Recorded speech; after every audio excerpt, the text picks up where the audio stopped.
Every gamer of this generation knows what an MMO is, a massive multiplayer online game. But most of us probably don't know where it came from.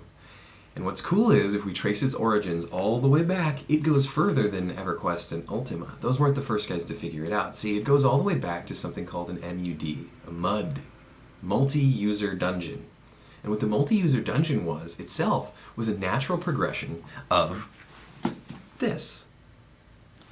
Dungeons and Dragons. See, Dungeons and Dragons was fresh in our collective minds during the 80s, especially our geeks' minds when they were moving into this brand new computer format for the possibilities of gaming. See, computer programmers in the early 80s who wanted to make games had Dungeons and Dragons in mind. The dungeon is literally where the D in MUD is coming from.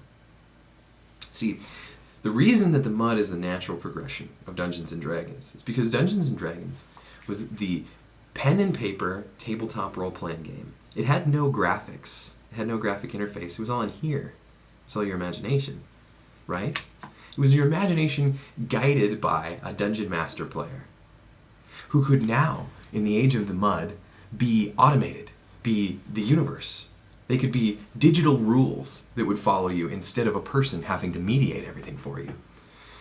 And, more importantly, they could take all of what was great about tabletop role-playing games and put them in this new digital environment, playing up its own good attributes, new amazing features, like the internet, like access to people all over the world. In this way, people across the planet were using a text-based interface to have a Dungeons & Dragons-like experience with each other. No longer at a kitchen table, now from across the globe.